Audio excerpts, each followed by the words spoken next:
Hi there, my name is AnnaMorris, and I'm a professional bird trainer and environmental educator. I've put together this series of videos showcasing the training my team and I have done with the ambassador birds at the Vermont Institute of Natural Science, where I've been leading the Wildlife Ambassador Programs team for about 8 years.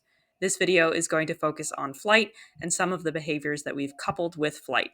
You'll also see a few of the other trainers that have been on the team over the years, including Lexi, Caitlin, Maddie, Sarah, Anna, Jen, Andrea, Kate, and Maya, because flying birds in a public program setting is rarely a one person job. We start off all of our flight ambassadors in what we like to call kindergarten, where they start in a very controlled, easy setting, doing short steps or hops between two gloves, receiving a tidbit for each successful transfer. Decatur here is being flown indoors and on a creance or a long leash line, just in case he goes way off course from what we planned and we need to ensure his safety. Flying is not just about going from point A to point B, though, so we asked Decatur to go up and down as well, which uses totally different muscles, and between a perch and a glove, or two gloves, or two perches. We gradually increase the distance he is being asked to fly as well, increasing his strength and testing his attention to us. As with most owls, he can get really, really distracted. This is St. Louis, a young female barn owl doing similar A to B flights indoors. You can see how quick her responses are, almost too quick, which we do like to see. And she was not getting distracted by things in the room, so we were able to graduate her to being outdoors on the creance later in the summer. There's a lot more going on outside to take her attention away from us, but we pay very close attention to her body language and offer the cue of the raised glove only when she is looking in our direction. You'll notice that we also don't keep the glove raised, so the cue is the raising motion, not the glove being up. Here is our rough-legged hawk, Bridport, in the same setting, but flying between two perches rather than two gloves, as we found that to be easier for her, especially on really breezy or windy days. The perches are just that much more stable than the gloves, I think, and they make her feel a little more sure of her landing. Bridport actually has an old healed radius ulna fracture, so we carefully monitor her flights to make sure she's not straining herself. Some fun things to do with flight are to have the birds make their own entrance into the program space, and that's what we've done here with Chesterland, our 23-year-old male Harris hawk. We call this behavior pop, and when he's done, he unpops back into his own crate.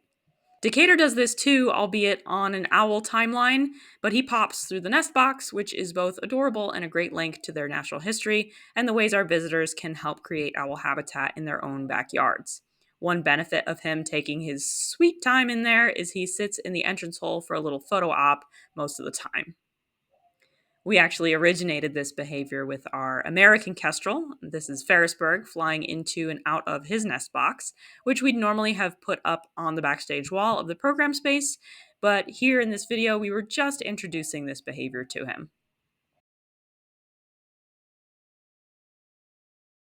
But the most fun you can have with a flighted barn owl is hovering.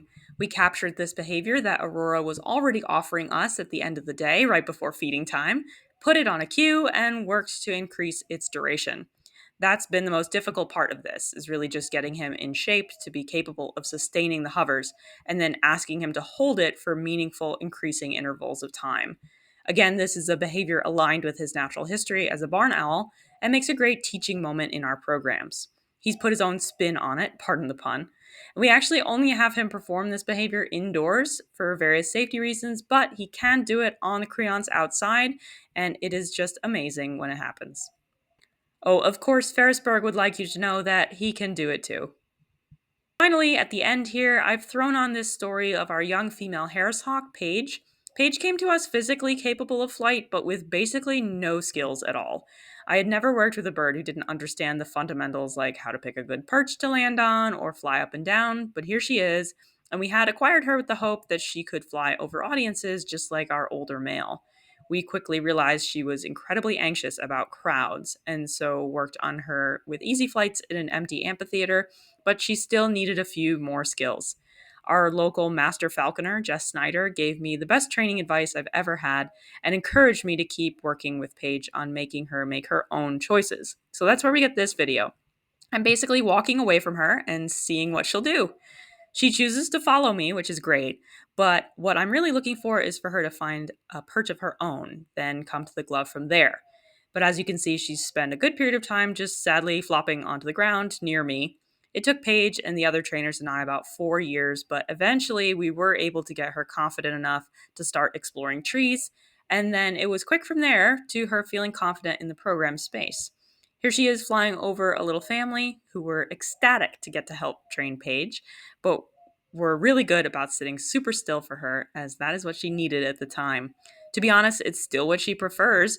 She just now has the skills to deal with something that frightens her by choosing a safe perch location and waiting for her next cue.